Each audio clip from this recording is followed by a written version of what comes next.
Hey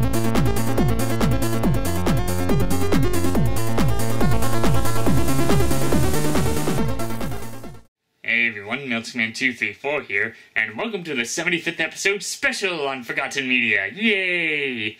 Man, I never thought I'd make it this far with the show.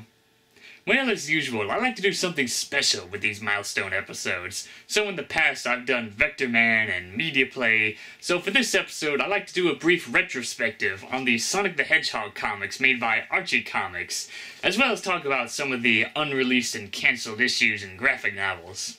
Yeah, I was gonna do something else for this special, but seeing as how the comics were recently cancelled a while ago, I think it would be a perfect time to pay tribute to this once ongoing series.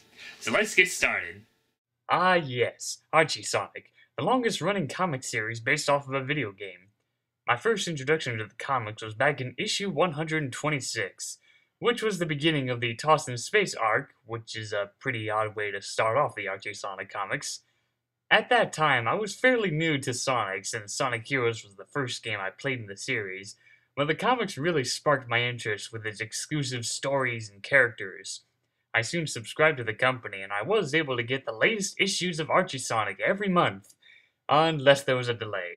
So during my subscription, I started my run somewhere during the whole The Good, the Bad, and the Unknown story arc, which was also around the time that Ken Penders left the comics. It took me a while to read through the entire series in chronological order, but since I had a lot of free time on my hands back then, I was able to plow through them. It was nothing like the time I had to watch all 26 seasons, plus the movie, of classic Doctor Who. The marathon took me about 2.5 years to get through. Oy. And of course came that day when Ken Penders would file a lawsuit on the company over character ownerships, and then the comics had to go through a reboot. I was really annoyed with the new mandate Sega was giving the comics, like they couldn't call the home planet Mobius anymore, so instead they had to refer to it as just Sonic's World. Yeah, Sonic's World. If you want to be even more literal, then you should have just called it Planet No Name. But at least the stories were fine, and the characters, despite going through some minor changes in design, were still the same.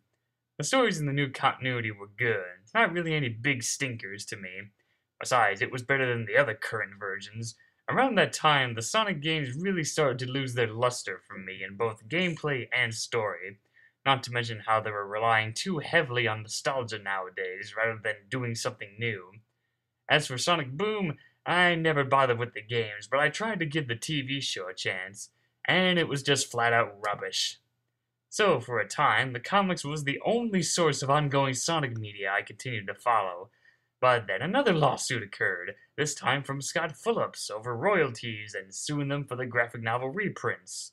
That was pretty much the final nail in the coffin, because at the beginning of 2017, the comics suffered a hiatus that was much longer than their 2016 hiatus.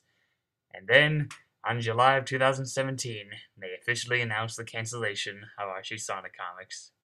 As a longtime fan of the comics, I was devastated to see it just die like that, especially since the main series in the Sonic Universe comics were this close in reaching their 300th and 100th issues.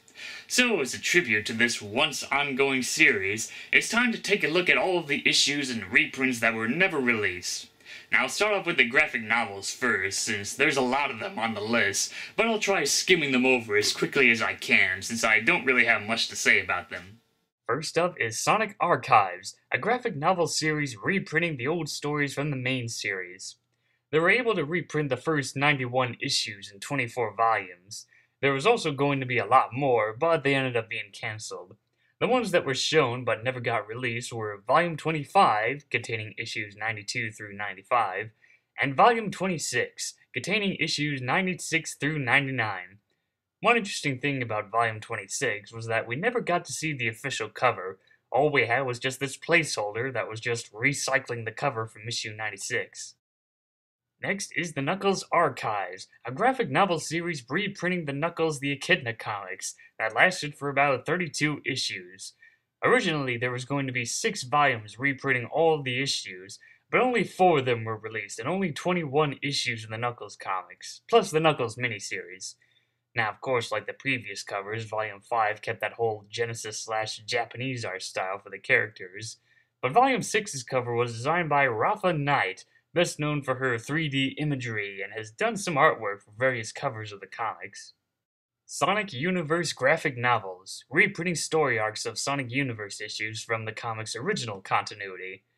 There were plans to make 12 volumes, but only 8 of them were released. The ones that were scrapped were volumes 9 through 12, which would have reprinted the stories Babylon Rising, Scrambled, Secret Freedom, and Chaotix Quest. And as for the Sonic Universe stories from the new continuity, there's going to be a new line of graphic novels called Sonic Universe Sagas. This was brought up around the time the Sonic Universe graphic novels were getting cancelled. It was scheduled to begin on May of 2017, but that never happened. Only 2 volumes were shown off. Volume 1 would have reprinted Pirate Plunder Panic, the story where Amy, Cream, and Blaze team up to fight Captain Metal and his robot pirates, while Volume 2 would reprint Shadowfall, the story arc that is basically a sequel to the Shadow the Hedgehog game. Next is Sonic the Hedgehog graphic novels. This was basically the sequel to Sonic Archives, where it was reprinting stories from the new continuity of the main series. Only 4 volumes were released, while a 5th and 6th volume never came out. The 5th volume would have reprinted the Champion story arc, while the 6th volume was called Planetary Pieces, and it would have reprinted stories from issues 272, 276, all the way through 279. Next is the Sonic Saga series. Before the Sonic the Hedgehog graphic novels, Sonic Saga was more of a modern Sonic Archive, reprinting some later stories, starting with issue 162. There were 7 volumes made, with issues 162 through 189 getting reprinted. 3 more volumes were shown off, but never released. These volumes were Hedgehog Havoc, reprinting the stories from issues 190 through 193, The Eggman Wars, reprinting stories from issues 199 through 202, and On the Run. No idea what stories they were going to reprint for that one, probably somewhere during the whole Iron Queen saga. Sonic Super Special Magazines. When I first heard the title to this, I thought it was some kind of a weird continuation of the Sonic Super Specials from the past, but it's mostly a magazine reprinting older stories, as well as featuring some bonus features and a few exclusive new stories. It ran for 13 issues, while there were only 2 issues that remained unreleased. Issue 14 has some interesting history. Originally, it was going to feature Free Comic Book Day 2015, Sonic Universe 34, and random stories from the main series. Although there was never a physical release, the issue was accidentally posted on the Archie Comics app that could be bought and downloaded. During that time, the Archie Comics was dealing with the whole Scott Fulop lawsuit, and the digital release was taken down almost immediately. They later announced a newer version of the issue, which was also cancelled. No idea what kind of reprints or extras it would have had.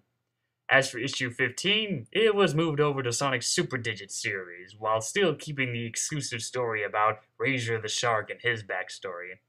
And speaking of that series, Sonic Super Digits issues 18 and 19 were both going to feature some more reprints of random stories from the comics, but they ended up being cancelled.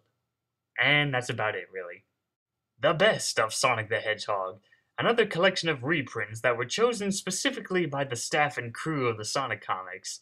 The first book covered some of their favorite adventures with Sonic, the second book featured some of their favorite villains, while the third book was going to feature stories with their favorite rivals to Sonic. But it never came out. Instead, it was replaced by the Ultimate Collection that contained books 1 and 2, as well as the stories that were planned for book 3. Sonic Free Comic Book Day 2017. As the name states, this would be a comic given out for free. Plus, it was intended to celebrate Sonic's 25th anniversary. As far as I know, the issue would be a reprint of issue 288, or something related to the genesis of a hero arc, but the comic ended up being scrapped and replaced by a free comic book made to advertise the TV series Riverdale. And finally, we have Worlds Unite Volume 3, Allied Forces. After the whole Worlds Unite crossover story was finished, Archie Comics was already making graphic novel reprints of the story, which was nice because the chapters were divided into the main Sonic comics, Sonic Universe, Archie Mega Man, and the Sonic Boom comics. Plus, there was also that whole battle spin-off thing that featured a bunch of versus stories, even though they're not really that important to the main story. Volume 1 contained all the issues for Act 1, Volume 2 contained all the issues from Act 2, and Volume 3 was going to feature the remaining issues that would sum up Act 3, but it never came out. So even if you have the graphic novel reprints of Worlds Unite, you still gotta buy the issues separately to read through Act 3. Man, that was a lot of graphic novels and reprints. But at least now I've got them out of the way. Now for the part you've all been waiting for. The main series, Sonic Universe, and a few bonus issues. The last couple of stories from the main series was from the Genesis of a Hero arc. A story focuses on Sonic's past in the new continuity and mostly just being made to celebrate the Hedgehog's 25th anniversary. Kind of similar to what they did with Sonic Genesis back then. Issue 291 was going to be the final part of the arc. Obviously, this was going to be a brief adaptation of Sonic the Hedgehog 3, and that was it. I wasn't really a fan of the story arc. Sure, it's neat to see an adaptation of the Genesis games in the new continuity, but the way they did it was just really lazy. The first part was okay, starting off at the ending to Sonic 1, and then we see Sonic and his friends form together to become the Freedom Fighters. But as for parts 2 and 3, they just do a brief adaptation of Sonic 2 and Sonic CD, and then they end on a cliffhanger saying, "Oh, you want to know what happens next? Play the game and see for yourself." Yeah, that was always a real pet peeve of mine when the comics always did that, and then they would later come out and say, "Oh, remember that game we advertised and didn't do a proper adaptation on? Yeah, that's canon now in the comics." Oy. Issue 292 was when the comics would continue from where they left off in the present time. So after the whole Shattered World crisis, Sonic goes on a mission on Westside Island, while the rest of the Freedom Fighters go on their own adventures. Well, at least it sounds more interesting than that time they took a break from fighting freedom by going back to school. And yes, that really happened. Also, the variation cover of the epic movie poster variation looks awesome. If there ever was a film adaptation of RJ Sonic, this would be the poster to advertise it. Issue 293. The covers look neat. One shows Sonic and Honey in Studiopolis Zone, while the variation is a tribute to Sonic the Fighters. The story, on the other hand, is really, odd. Sonic and Honey are getting ready to film a new superhero show called Sonic Man Heroes. But then Dr. Robotnik barges onto the set, ranting over creative differences. Yeah, I really wasn't looking forward to this issue. The story just sounds like something out of Sonic Boom. But hey, at least we got to see Honey the Cat again, so that was nice. Issue 294 was the last known comic to be revealed for the main series, and it would have featured two stories. The first one has Sonic, Mighty, and Ray talk about their version of the story on how they all met. Obviously, this issue was going to be a brief adaptation of the arcade game Sega Sonic the Hedgehog. The second story would have involved Bunny and Antoine put their cooking skills to the test, and surprisingly, the variation cover is actually related to that story. Now for the Sonic Universe comics. Issue 95 was going to be the beginning of the Freedom Fighter arc, featuring members of the team going on their own adventures. Part 1 was going to have Sonic and Antoine travel to Castle de Colette to find some closure to Antoine's past. That would have been neat. Aside from his brief backstory that was almost identical to the original continuity, we didn't know that much about Antoine and his family. Oh yeah, and the Team Blast variation cover is pretty cool. Issue 96, Part 2 of the Freedom Fighter arc. Bunny Rabbit is summoned to the Soul Zone, where she must help Blaze the Cat stop an upcoming invasion from the evil threat. And who is this evil threat? Nobody knows. Maybe it was going to be a new villain, or heck, maybe Sega would have actually let them feature Eggman Nega in the comics for once. The main cover is an obvious parody of Sonic Rush, while the variation cover, Freedom Fighters Forever, is really cool. It was created by Evan Stanley, the guy who made the Silver Age story arc, but on the internet he's best known for making the fan-made comic Ghost of the Future, which features Silver the Hedgehog on all kinds of adventures. Issue 97, Part 3 of the Freedom Fighter arc. Amy, Rose, Cream the Rabbit, and Sally Acorn go off to find some parts to help repair Nicole's system, but an old foe returns to get in their way.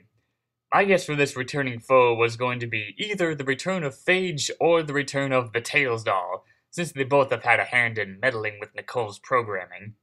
The cover for this issue is surprisingly an interesting reference to Sonic Jam, while the variation cover is another Genesis throwback. Although there never was a Part 4 revealed, I assume that if there was one, it would focus more on Rotor or something. And since we're on the topics of Sonic Universe, let's take a quick look at the original version of issue 50. The original version for Sonic Universe issue 50 was going to be an epilogue to the Sonic Underground TV series.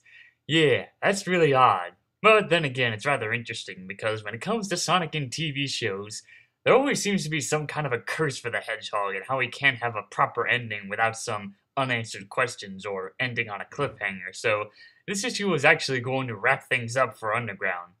But instead it was replaced with a story about the fan-favorite Shard going up against a powered-up Metal Sonic, which was a better choice for a milestone issue. The Underground epilogue was shelved for a while before Ian Flynn later confirmed that it was cancelled. Sonic Mega Drive Overdrive, the third and final part to the Mega Drive story arc. It takes place in the past of the new continuity and features Sonic, Tails, Amy, and Knuckles going up against Dr. Robotnik and his quest in finding the ancient gears to power up his new super weapon, the Mega Drive. The story left off with Robotnik succeeding in gathering all of the ancient gears, while Sonic and his friends head out to find the Chaos Emeralds to fight back. And judging from the cover, we will get to see some supersonic action fighting off whatever the Mega Drive thingy looked like. All I could think of to what the Mega Drive might have looked like was something like this. And of course there was also going to be a graphic novel that would have reprinted all 3 parts into one book, but of course that never happened. And finally we have the Art of Sonic the Hedgehog comics, a huge compilation of artwork from the Sonic comics over the years. That was cancelled, most likely due to legal issues with former writers and artists and other things. It's a real shame too. I mean, just imagine all of the unused ideas and early concept art this book would have been full of. It could have been a nice compilation of the comics' artwork over the years.